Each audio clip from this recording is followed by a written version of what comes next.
everyone. Welcome to the Around the Ballpark podcast. My name is Mike Redmond, flying solo here today. Darren is unavailable. Shout out to him. But today I'm very, very excited. As you know, the podcast, is called Around the Ballpark. And most often we do talk about a different baseball team along the way. But today, as you know, it's called Around the Ballpark. And on our way to covering all 30 teams, we're going to do something a little bit different today. And I'm very excited for my guest on today. We're going to talk a little bit New York Mets and a lot of it about WWE, all things professional wrestling. So if you would mind, go ahead and introduce yourself. Well, how you doing, Mike? I got a little bit of heat with Darren already, and he's not here. I hate to go down the wrestling road already. But yeah, my name's Chad. I am a podcast veteran, baseball veteran. I don't know, I do a little bit of everything. But no, happy to be here. Thank you for the invite, and let's get it rolling. Awesome. And while before I get into kind of a word from our listeners, anywhere that where can those listening find you if they were looking to see some of your content? Sure. Yeah. My show right now I'm working on is Eyes Up Here with the Queen of Extreme, Francine. We're on iHeartRadio as well as on YouTube. So if you have the iHeartRadio app, you can subscribe to us on there. If you have another podcasting app, just type in Eyes Up Here with Francine and you will get to us in about 2.5 seconds. But otherwise, if you want to catch some video action, YouTube is the way to go. Awesome. Well, thank you for that. So those of you that follow along with the podcast know that we are blessed to have a sponsor, Nashville Tax Solutions. And Nashville Tax Solutions, in the heart of Palm Bay, Florida, where the ocean meets the sky, there's a place where tax worries meet their end. Whether you need to file years of missing returns, a current year return, or you just need relief from a tax lien or levy, Nashville Tax Solutions has the solution for you. Introducing Nashville Tax Solutions, your trusted partner in the tax resolution industry. Our expert teams of tax professionals are dedicated to providing personalized solutions tailored to your unique situation. Listen to what some of the people are saying about Nashville Tax Solutions. I recently had the pleasure of working with Christopher Bennett, the owner of Nashville Tax Solutions, and I must say his knowledge and expertise in tax matters is truly impressive. He was able to provide clear and concise explanations, ensuring that I fully understand the process and the best course of action for my situation. Chris's professionalism and attention to detail were evident throughout our interactions, and I felt confident and supported every step of the way. I highly recommend Nashville Tax Solutions and specifically Chris Bennett for their tax exceptional services. We've had Chris Bennett on the show before. Yankee fan, we'll have him on again. Great personal friend of mine. Nashville Tax Solutions, they save many people from financial nightmares. Don't let tax problems weigh you down. Contact Nashville Tax Solutions today and let them guide you toward a brighter financial future. Please call Nashville Tax Solutions 615-502-2250. Check out their website at nashvilletaxsolutions.com or send an email to info@nashvilletaxsolutions.com. Nashville Tax Solutions, where tax resolution is achieved. And so once again, just super excited to have this time tonight to chat. Those of you listeners, thanks for joining us. And wanted to start off tonight, something near and dear to my heart are the New York Mets. And at the start of this season, those of you Met fans, it was a little bit rough. Just about a month and a half ago, we were sitting at the fifth worst record in Major League Baseball with the highest payroll in professional baseball. And then the Jorge Lopez incident happened where he tossed the glove into the crowd. And then ever since then, it lit a spark into this team. And although they did lose today, the date of this recording is July 14th, did lose today, but they are sitting there in the second wildcard spot, just 3 games back of the top wildcard spot. So exciting times to be a Mets fan this year. We don't have to bow our head any longer. We can hold our head up high. And so do want to talk about a little bit about the Mets and Chad, there's one thing that happened that was near and dear to your heart back in 2021, I believe, right on April 23rd. If you want to tell us a little bit about that night. Yeah, absolutely. Yeah, my father was honored by the New York Mets as the veteran of the game. So every home game, they do a very lovely thing, and this is done across Major League Baseball for the most part, where they do honor, wherever their local veteran that they have, they put them on the screen. They do a whole nice little thing. But my dad was honored by the Mets at that game. Nice little video package played, and then introduced to the crowd, and then got a nice little ovation. It's a Friday night game, and I'll tell you what game it was, and you'll probably know exactly the game when I tell you. It was the game that Jacob deGrom one-hitter that he threw in 2021 that was probably one of the marquee games of his Met career against the Nationals. And it was one of the greatest things I've ever witnessed in my life to watch him pitch that night, but then for my dad to be honored as well. My dad's a Navy veteran, NCIS, Iraq War. I mean, he's just his combat time alone is a video package didn't give it justice. But he's a longtime baseball fan. He goes all the way back to the Brooklyn Dodgers. But my introduction to the Mets came through him, and it all came full circle that night just to see him honored by the team, brought through the offices, given a full, red carpet treatment that night, brought to some lovely seats. And it was just a great experience, and they treated us like gold. And during the time, too. So it's, 2021. So you're still kind of in the COVID / post-COVID baseball era. So not a lot of people in the stands. Everybody had to wear their masks. And what we really loved about it was we got printed tickets. And at the time, they weren't giving those out. They were really moving to the electronic at the time. So I actually have the that's awesome. That's the last physical ticket I've gotten to anything for any event I've been to, in the last probably 5 to 10 years. So, that's one thing that I'll never forget about that. But it's a great experience. And on my social media, on my X, I do have the video that I took from the game from my point of view. But then the Mets sent us the video that they played on the Citi Field big screen as well. So very cool for them to do that. Very cool. And I echo your sentiment about the paper tickets, the hard copy ticket, because so often go to a game, close. I'm actually at Palm Bay, Florida, so about Tampa Bay Rays are the closest team. So we'll go there on occasion, and you get that anxiety, like you get to the gate and you hoping the phone, the signal goes through and the Wi-Fi, and you can find the ticket. Like, anytime I can get my hands on a paper ticket, I know moving forward, technology, a lot of stuff, but I was just at a game 2 weeks ago. I went to Mets Nats in Washington, and the group that I was with, we went to the window because the guy was having trouble with the app, and the guy at the window was like, "Oh, do you want the physical tickets?" And I was like, "Yes, get the tickets." And he's like, "No, I'll just do it on the phone." I was like, "Get the tickets, get the tickets." He goes, "No, I don't want to wait for him." I go, "It's gonna take 5 seconds for him to print out 4 tickets?" Wait, he goes, no, let's go. I was like, son of a gun. I want the tickets. Like, look, I have a box full of tickets for all the things I went to throughout my life. Baseball games, concerts, wrestling shows, the Ringling Brothers, everything. And now it's all, it's nothing. It's you go back and check your email, be like, oh, I remember that game I went to, in 2019, because it's an email now. So ridiculous. Yeah, I agree. That's a bit, maybe he's got to find his own way there next time. Well, he drove, so I can't really throw stones. Driving into Washington is not my favorite thing. But just to finish the thought back to the Mets, how they did it was it was so well done. But here's the thing about being honored as the veteran of the game. We submitted my dad for that. Well, really, my brother was the lead on that probably 2 years before. So for them to select you, they send you a list of games that you then pick out. And, look, the games that they give you are not really like the pick of the litter most of the time. So I'm out of state. I'm in Virginia now. I don't live in the tri-state area anymore. So it then becomes a huge undertaking to figure out when you're going to go back up to, the motherland. But I ended up making a whole weekend out of it. So for my side business, which is, a sports memorabilia business, I ended up doing a signing with Keith Hernandez that same weekend. So I went from the game on Friday night to then working with Keith Hernandez the next day. So I kind of made the best of my time in New York that weekend. Yeah, it definitely sounds like you did, for sure.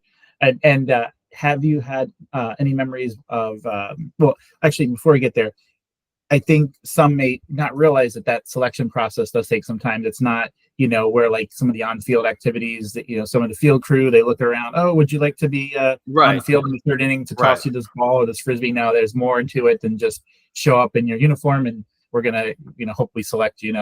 So I'm glad that you shared that because, there's definitely a lot to that. It took years. I mean, it was forever. And then that process started. It had to be in January, and the game was in April, and it was like, painstaking to figure out when we were going to go to the game. But then the way we told my dad was my brother got a cameo by Howie Rose to then tell him that he was selected as the veteran of the game. So it was very cool the way we had done it all. And again, I'll tip my cap to my brother, which I don't always like to do, but I will tip my cap to him on that one because he really was the lead on that. Yeah, and like I said, I saw the video myself. Awesome, check it out. So with Citi Field in general, like I'm a Shea Stadium guy, but no disrespect to Citi Field. Still enjoy Citi Field. The 2 times I've been there. But any experiences on your end from Shea Stadium or? Yeah. Oh my God, I miss Shea like you have no idea. I mean, I still I feel the same way. I do love Citi Field. I do like going to Citi Field a lot. My kids love Citi Field. We've been there probably the last couple of years, maybe 4 or 5 times going up from Virginia. But it's just not the same. Shea was a dump, but it was our dump. And Yes. The ins and outs. And I mean, I could literally close my eyes and walk myself around the stadium. My wife and I used to have our first apartment was across the street from the Atlantic Highlands Ferry in New Jersey. And that ferry would take you to Willets Point, and you literally just get off and walk to the stadium. So we would go to games all the time. And I miss Shea Stadium like you would not believe. And it was a great place to see a ball game. And it's just so open, and I just, not a bad seat. And I miss Shea like you have no idea. And that's funny you say that you feel the same way because it just, it had such a bad stigma from people who didn't go there. But if you were a Met fan, you went to Shea, you love Shea. So, yeah, I miss Shea a lot. A lot. Yeah. And we actually recorded recently a Met-specific episode, and it's funny you use the words, it was our dump. Those were the exact words used by the guests that we had on for that episode. But like you said, it's open. I miss the planes flying over. I miss, you don't see them anymore. You don't see the planes anymore. And one thing that was kind of funny, though, was we made this joke on the show a couple of times, but RC Cola was like the staple drink for RC that. Cola, yep. They have that here where I'm in Florida. Like it went away for like 15 years, and now it's go to Dollar General and you can buy. And we had our guest on, and he was ready to like stop recording and like go. Like he didn't realize that they still, wherever he was from, didn't realize they still make RC Cola, but they have different flavors and things like that. But we make the joke, with RC Cola, like sometimes after a few minutes, the cup would just like disintegrate. No, that's you're exactly right. The RC Cola, was all over the place. I mean, those pennants out in the outfield. I mean, it was such a great ballpark. And, and again, having gotten a chance to work with a different Met era ball players, they all love Shea too. I mean, it just was a place that you ended up falling in love with because I think, a Met fan is a different breed of cat. They're so passionate and they really love you, and when they're hard on you, it's not because they hate you. The only ones we really hate are guys that really just crap the bed, but they never hate you. They just want you to win for this team because we are so passionate about it. But, guys I've talked to who play there for, long periods of time, they love Shea just as much as we did, and I got a chance to tour Shea in 2000 while they were on a road trip of Houston. It was so cool just walking through the inner like workings of the bottom part of the stadium and just seeing the clubhouse and seeing the offices and the locker room and this and that. It just unbelievable how a building like that had so much magic inside of it at so many big moments, and why it had to go away. Why couldn't it just be refurbished? Why couldn't it just be kept up? It wasn't that old when it got knocked down, like why did that was my thought? Away? Yeah. Unfortunately, that was my thought. And I just remember at the end of the game, there's nothing better than a Mets win. You're going down that whatever you call it, just it seemed like you always sit in the nosebleeds and just never-ending loop to get out of there, and everyone would be. It was just awesome. We run. My dad was classic for I maybe saw the end of like 3 games in my life as a kid because it was like top of the 9th inning. You'd be watching from like the edge of like somebody else's like, section because my dad would want to hear strike 3, ball game over. And we were running down those those alleys, to get down back to the parking lot, because my dad always wanted to beat the traffic. Beat the traffic. Yeah, I always felt that way, but then I think what failed to happen was like the thought process that like there's probably thousands of people that are thinking the same way too. So I always let whoever I know with like, hey, if we're gonna do that, let's do like bottom 8 or something, because everyone else is gonna think top 9 or 2 outs in the 9th. That's New York, so everybody's got to beat the traffic. Everybody's thinking the same thing. It's you're never the smartest guy in the room because you're from New York. Yes, no, and I just got an opportunity recently to go to Fenway for the first time, and Nice. and thankfully we were able to take the Green Line. Those of you that know Boston area, instead of having to, I heard it was $70 for parking. It's insane.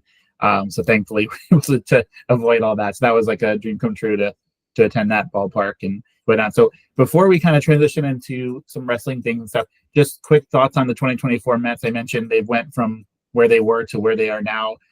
They're sitting in a wild card spot, but a month ago it seemed like they were going to be sellers. Now it definitely seems like whether they're going to be buyers or just status quo. Just kind of see how far do you really think they can go. I know there's the Phillies out there, the Dodgers out there.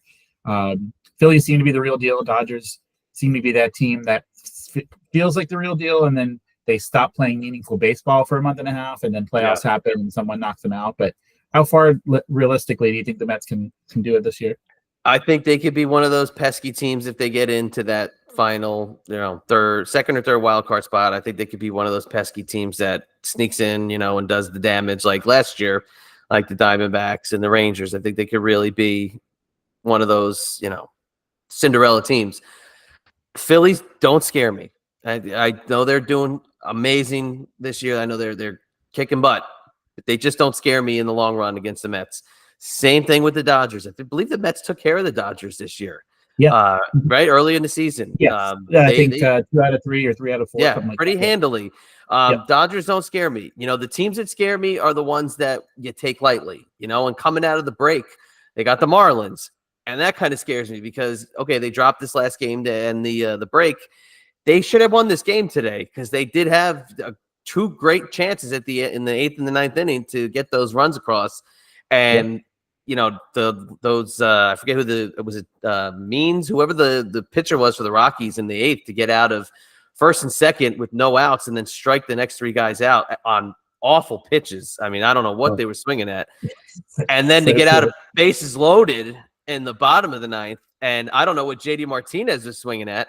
So, I mean, there's still flaws for a team that was as bad as they were a month ago. So, obviously they're not sellers anymore, thank God, because I did not want to see Pete Alonso get traded in season. I could not see that happen. What are they going to add? I mean, obviously they got to add bullpen. Their the offense inning is there. Yeah. I would love. I don't know. I would have loved for them to have gotten Diaz's brother before. I know the Reds can't trade him at this point, but that's who I would have wanted them to get in the offseason. But I mean, there's bullpen arms out there who they can get. I'm sure they can get very creative, but they got to add at least 2 guys in the bullpen and maybe somebody else off the bench. It's within reach, and they don't tinker with it too much though, because they got a good flow. But I'm still not a big fan of Mendoza. Did not like the hiring. When he tries to manage, that's where they end up messing up. He's a horrible bullpen manager. He has botched Diaz throughout the entire season. He does not know how to use Diaz. And I think they're winning in spite of Mendoza. But when they win, it makes Mendoza look good.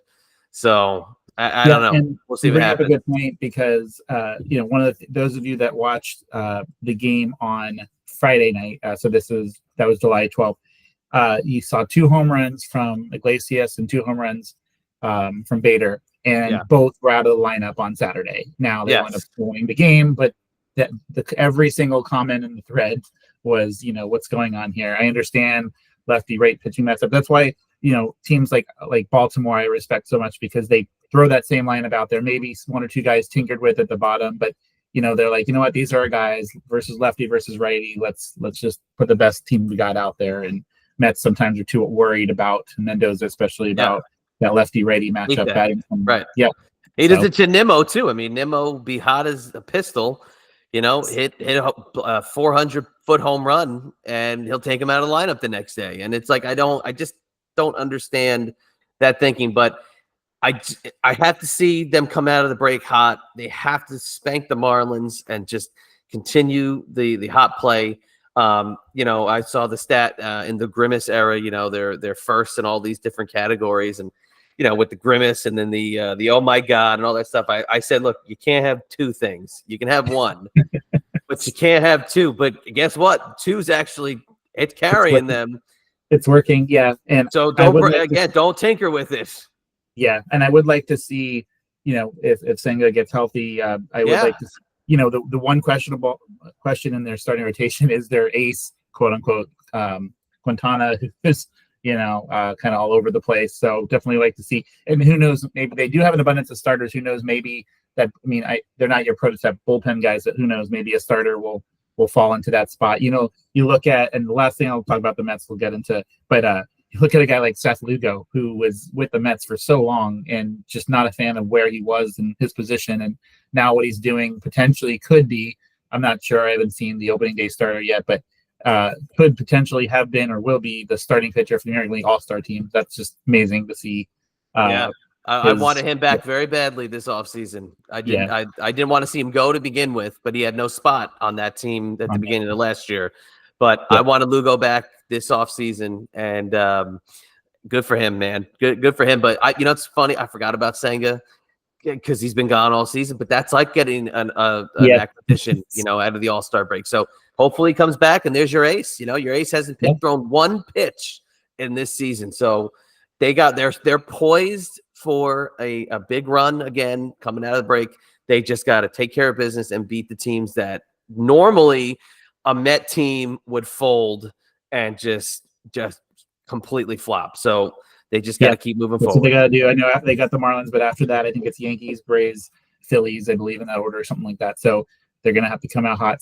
I think if they continue to get those 5 runs a game, win or lose, that's where they need to be. So we talked about, we're fans of Citi Field, but miss Shea. So kind of navigating into the wrestling side of things. So fan of the current product, obviously it's as good, in my opinion, it's as good now, you can argue, as it ever was, in terms of, even if some things back in the late 90s were quote unquote a little bit more entertaining, the mid card and the bottom of the card seems to be now where everyone's at least getting put on TV, whether the story is captivating or not, at least they're getting TV time. But for me, as good as WWE is going to be, nothing in my heart is going to be as near and dear as ECW. I was an ECW guy through and through. I remember going to my first show not knowing exactly what I was going to get into. And I believe I was 17, 18 years old. And I got there the second match.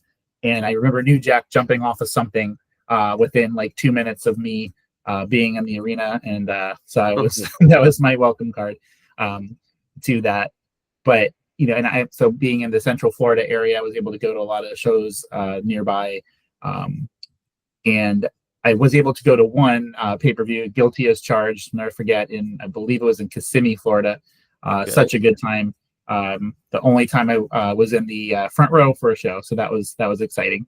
Very nice. Just talk a little bit about your funness with ECW in terms of really, how, you still hear some of the chants today when they go to certain cities and whatnot, but a lot of what we see in AEW, that's on the positive side. A lot of what we see in WWE, his roots were made from ECW.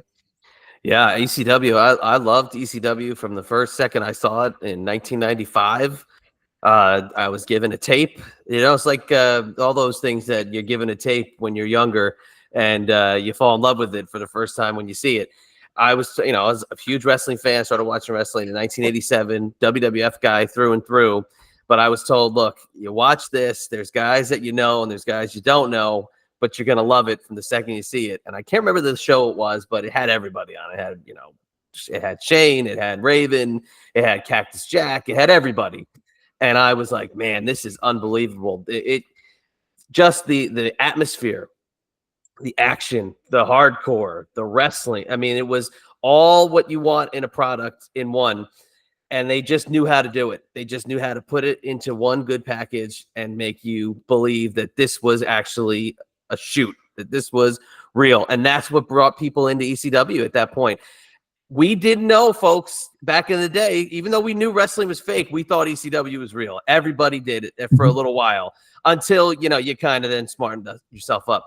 I fell in love with it from the start. I thought it was just amazing. And I did eventually stop watching ECW for a little while. But 95 through 97, I thought ECW was the best product in professional wrestling. Even with the NWO coming in, the NWO was unbelievable, but I loved ECW through that time because they just were doing things nobody was.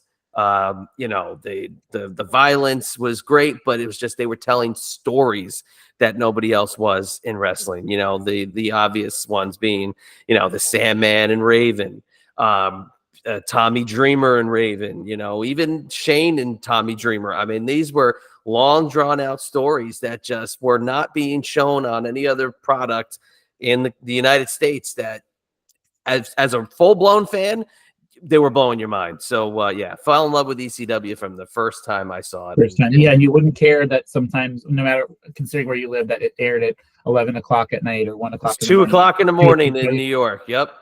Yeah. You didn't care. You were there. It was must watch TV. I remember those that aren't familiar with ECW, just to give you an idea of the fanatics that were the fans. I was fortunate enough to go to a show one time. It was a big event. I don't think it was a pay-per-view, but it was like one of the names that they wound up using. And opening matchup was the FBI against the Dudley Boys. And my friend at the time had a broken foot. And he's in the front row and he's chanting some things. I'm not going to repeat it on this PG show, but chanting some things. And, I believe it was Bubba at the time. He's just like giving him this look. Well, he just wouldn't stop. I think his name was Kevin. He was just excited to be there. All of a sudden he said something completely inappropriate. Bubba Ray shoves him down as he's got the crutch and everything, falls backwards, gets up, and just starts going, ECW. That was the ECW fan. There was no, oh my gosh, I got injured. It was like, oh, this is exciting. And it made his night. Like, he was just ecstatic. No, he didn't care. He was in a crutch. I knew a guy that went to his show, a kid in my grade at the time, my age, white shirt, went home, blood all over it. Had to be 15 at the time. Nobody cared because it was ECW, and that was what you expected at the show, was to go home bloodied, battered, and sweating, having a great time. They had shows at bars, on the Jersey Shore, and who do you think went to those shows? Everybody went to those shows. They didn't care who was there. It was on the outside of the beach. They let anybody kind of stick on the side of those shows, but they just were doing things that everybody wasn't. And you could go in right now and you could put in a WWF show from 98, 99, and they are kind of dated, right? But you could pop in a ECW show from 96, 97, and they're good. They're good. Yeah. They still tell compelling stories. But there's one guy that was involved with ECW who's still around today that was the catalyst for that stuff, and it's Paul Heyman. Paul Heyman was the guy that was involved with every aspect of ECW. He wasn't delegating it to this or that. Everything went through him. He was a filter that, is the reason why ECW was the way it was. And, getting to work with Francine on the podcast and doing a podcast with the franchise for a few years and talking to the franchise nearly every day, just hearing the creative process they all went through, Paul, he took all their input and then put his spin on it. And that is what you got for ECW. And that is why it was so cool. Yeah. And you're right. I remember you mentioned the bloody shirt. I remember one time getting dropped off with a couple friends or something with a friend of mine, and he comes to pick us up and we're soaked. And he's like, what in the world? You went to a wrestling, like what happened here? Well, long story short, somehow friends and I got asked to assist with carrying the VHS tapes from the venue to the truck. And all of a sudden we're putting the last load in, and Devon and Joel Gertner and Sign Guy, they're just running around with super soakers at the time, just shooting everybody. Everyone's getting soaking wet. I get hit in the crossfire and get picked up and I'm soaked. But such a good time. And like you said, those stories, like, and they were like the Tommy Dreamer Raven one first, especially that, that went on for so long, and that payoff, that was something that now, so it's hard in 2024 to wait for the payoff. We want to know what's going to happen right away. We want to pay off right away, but back then it made it work, where it was drawn out. And some staples like guys like Mikey Whipwreck and Just Incredible, that just night in and night out put on these bangers, and don't get the same respect or recognition as some of the top guys, but there's a lot of guys putting the work. Jerry Lynn putting in the work.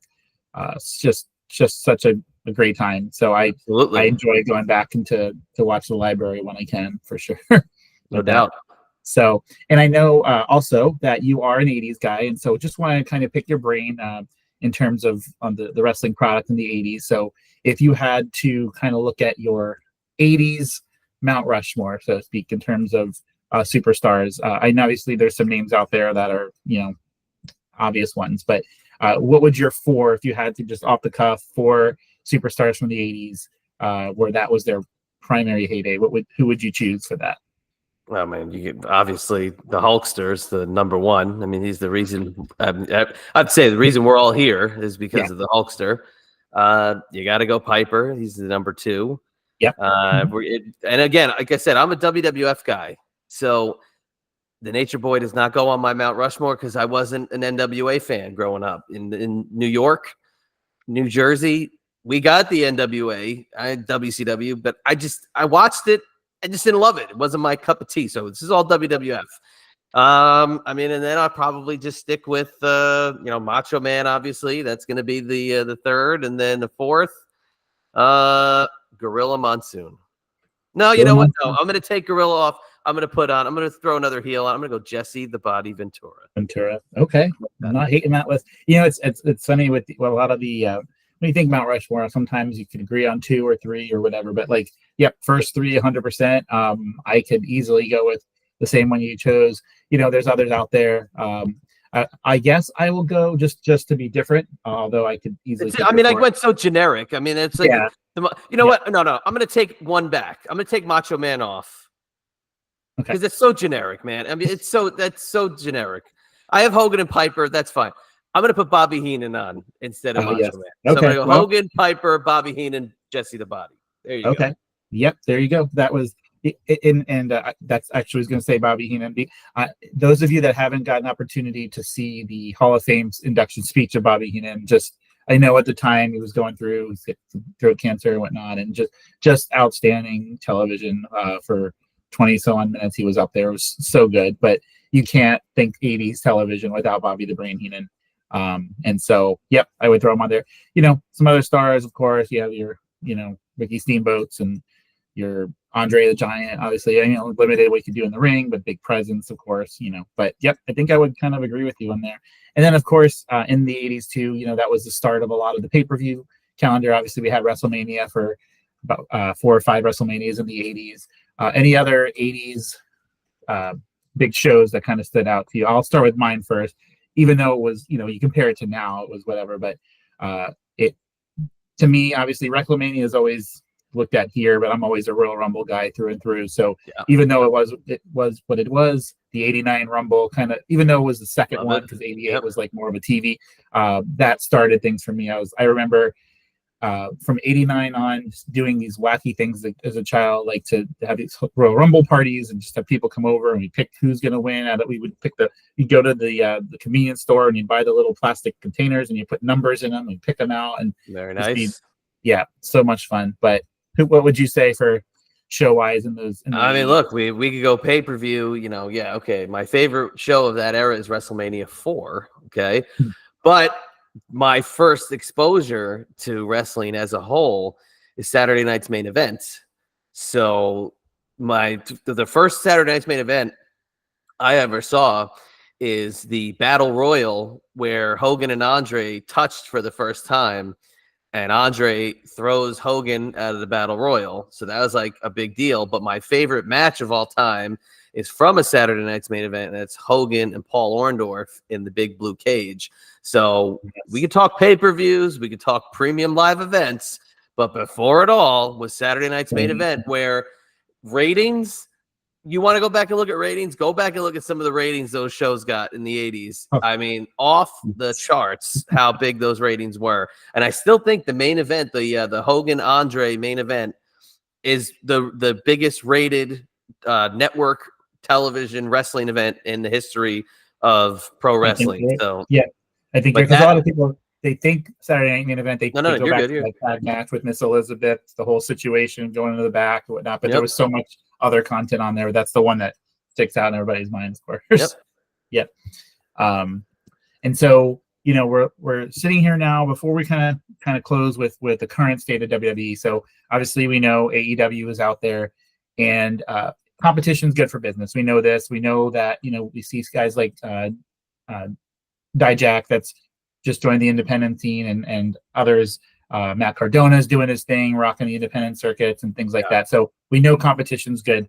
And so those that continuously want AEW to fail, I'm a WWE guy through and through. Rarely watch the AEW product just because of time and stuff like that. But I want them to succeed. You know, I want them to succeed. I don't want them, you know, taking every guy off the WWE roster, but I do want them to succeed. And I think that's why they had such a strong run initially during that first period, because they had a good balance of their own guys, and then they brought in selected people here and there. I think they kind of took too many people and kind of, you know, lost TV time for a lot of people. But what in as we're standing now, July 2024, what can AEW do here in these next 6 months to really just get back into being competitive once again, and to really get back on the map? Because we know telling stories is key.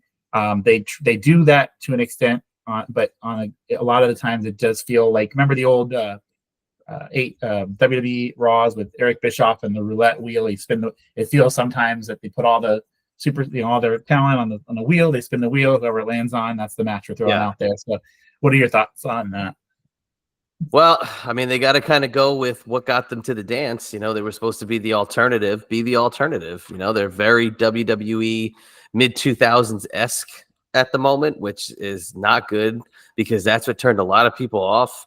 I mean, the ratings are just going south every single week, and it's sad because, you know, I would love for them to succeed, because it means more opportunities for more people, not just in wrestling as performers, but on the back end too, as production workers and creative people and website workers and everybody else. It helps podcasting. It's their success fuels everyone else's success. And it's just unfortunate that going back to basics and what they were supposed to be is not what they're seeming to do.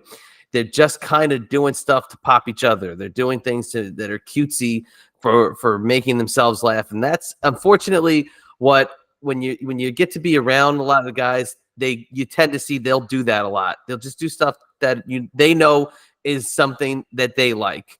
And there's just a little too much of that. And I just think that if they kind of cut that out, they might actually have a really good product. And there's just the wrong guys up at the top. And, you know, they pushed other people and they stuck with it, and they told good stories and were able to engage their viewers. They could really have a decent product, but they rely way too heavily on other stars from other companies. They rely way too heavily on stars that people have never heard of, and they push them to the moon for a week and have them beat a big star, and then they're gone. And it's just, they're not consistent. And until they can figure out a formula of how to do that, they'll never find their way to the success, or as Dusty Rhodes used to say, to the pay window. But they got to go back to what they were supposed to. They were supposed to be the alternative sports-based wrestling product, and until they can get back to that, they'll just continue to flounder, which is unfortunate, because they should not be in that. I feel just like, you know, especially with Dynamite or with Collision and Rampage, there's just no identity to those shows. It's just another reason to get talent on TV. You know, if those shows can develop some sort of identity, but it you know, I think we still got a long road ahead there. And, you know, I'd love to see, you know, you guys out there like Ricky Starks doing nothing. Keith Lee, I think, is injured, but so many talent that are just kind of just sitting there. And I felt like that's why they went there in the first place, to get more time, and it's not working out, unfortunately. So I know guys that have worked. I'm sorry to interrupt. I know guys that have worked that backstage. I know guys that have visited backstage, It is not a good environment. It is not an environment that's really progressing over a 5 to 6 year span that they've been around. It is merely a big chessboard with a few moving parts, and one guy who's doing that at the top. He until somebody can convince him that if you want to have a wrestling promotion, you have to be able to have an open mind and have people collaborate with you. Till he can get that in his head, it's just going to be the same thing. Yeah, so it's nothing more else can be said about that. That's really it. It's got to have a team under him that can assist with this, especially Ring of Honor. Again, just another unfortunately nothing identifiable about it right now. So as we start to close, I just want to talk about these last 5 minutes before we close about the current WWE product that we're sitting at now. Obviously, there's a lot of storyline coming into SummerSlam. We just had Money in the Bank. With SummerSlam, there's some matches that may not, for example, Gunther, Damian Priest, doesn't scream excitement, but we know that we know something good's going to come. We just don't know quite what that is. It's kind of unusual because you kind of got heel, although they're trying to go Priest a little bit on the face run recently. But your initial thoughts on the current product and the SummerSlam card and where they're going. Because some of this, sometimes they're doing such a good job, I feel, that like a lot of Money in the Bank was predictable because a lot of it's the dirt sheets and things like that that just, throwing everything out there. But I think it's important that they stick to the guns and see what happens. But what are your thoughts on current product and SummerSlam card and that sort of thing? Yeah, they're doing a great job, obviously, across the board. Triple H is in a kind of creative upswing, which I always just kind of laugh at because when I worked at WWE, Triple H was like the guy everyone hated across the board. He was he was an active wrestler at the time, but he was just a political master and everybody hated him. The boys and the workers, everyone just thought he was a tyrant. But it's just funny to see that's all changed now. And now he's like this creative guru, but he's pushing all the right buttons. It's incredible, from the developmental, system he built to what he's doing backstage. It's all gravy. I mean, I don't know. Everything's cooking. And with the Gunther and Damian Priest match, I'm trying to compare it to a time in my head so I could use it as an example, but it's like a transition time. And I don't think it's going to be bad because these are two guys that it's a new pairing and it's kind of a look into the future. You know what I mean? It's like, I'm excited about it. Yep. Yeah. I mean, look, when JBL was switched from Bradshaw to JBL, nobody knew what to expect when he was moved over to this monster heel, and he went on to be a champion for the next year and ended up being a monster heel for years and years to come. But all we needed was a new fresh coat of paint, right? All we're doing is changing some things around and thinking outside the box. And now we got a heel versus heel match at a huge card like SummerSlam. Let's see what it does. It could surprise you. Look, Gunther, I don't know if you know this, but I mean, people love the guy. So not to say he could be the baby face in all this, but he could be. Yeah. It wouldn't surprise me. But the thing that I love the Bloodline storyline. It's compelling. I've loved it for, 2-3 years, however long it's been really cooking. I'm very curious to see if Roman shows up at SummerSlam. They have just been rock and rolling with it, but they have just every box they check, they're checking across the board. They're doing an amazing job, and they're making the other company we just talked about look foolish. So yeah, good job, WWE. I think it's getting, setting up Survivor Series potentially with the 4-on-4, 5-on-5 with Roman coming back. I think that's definitely, if I had to put money down, I feel like that's going to happen, but just don't know. But it's compelling. I seeing so many guys in that top echelons. Jey Uso's kind of biding his time. I think he's going to kind of finish his Bloodline business before he has his individual title runs and whatnot. Yeah, he's got to be involved in that Bloodline thing. It's got to be. He's got to be in that. It's as much as he is, ascending the ranks, he's got to be involved with that. But I got to ask you this, and this was a big topic on Eyes Up Here, and I got a lot of heat for this. I got killed in the comments on the YouTube videos. What is your opinion of this Wyatt Six group? Because I think it is just incredibly cheesy. I think that it is so like over the top, and they kind of spit the bit after week one because they gave you everything in that first week where they did the reveal of like everybody being murdered backstage, and I thought that was it. Now, had they maybe built it a little bit and kind of strung you along, I thought maybe they could have given it a little bit of life, but every week it's like they're pushing me further away. It's I am not a fan of it. So I'd love to hear your thoughts and bring that back to the show. Yeah. So I was a big fan of the presentation. I think the initial presentation, I felt like it could have went wrong in so many ways, and I feel like they got a lot right. Now the placement of certain individuals, Chad Gable included, I still don't quite understand, why it had to be that way, where it looked like you got a bullet to the head. I felt like, I think that minus Gable being there, maybe just others around that we didn't know. I mean, there's so many things that I was like, Triple H is always backstage. Where was he? Where's all these people? There's a lot of stuff that didn't quite piled make sense. bodies and the smoke, and all the perfect camera angle, and the dolly work that was going. I mean, come on, like now. So what I would say is, on the positive side, I love Bray Wyatt, and there were times where he'd come out week to week back in the day, and I'm not talking about the most recent Bray Wyatt. I'm talking through the years, the Fiends, where he would talk and didn't quite connect. It was just like it was different, but like still it didn't know where it was going. What I do like, honestly, is just really, if I had to put it, is the end of the segment last week where they open the door and Bo Dallas is in there looking the way he's looking, and the door shuts. Perfect. That is perfect. Yes. From night one. Before that, though, not a big fan myself. So I would actually be one of those that probably get negative comments myself too. But once they did that, I was like, okay, because we're talking about all this talent that's not been used since that initial night. I mean, it's only been 3 or 4 weeks, but yes, we saw a glimpse of a couple this last video that they had. But I think the VHS thing was it's kind of run its course with that, and I'd like to see I think the best way to go to it is to start seeing the other side of some of these characters, not so much the cheesy stuff. We saw that the presentation was great, but let's get to know a little bit, Eric Rowan and Joe Gacy and things like that. I think that brings a different side of things. So don't know. I think we have to see them wrestle, and I'm thinking it's going to be Gable and Bo, but we'll see what happens. So not giving up on it, but let's use the kind of like they did with the demon character for Finn Balor. Let's use that few and far between, and that way it'll be more effective when they do use it, rather than use it and go to every single week. Then it'd be more effective, I think. So fair enough.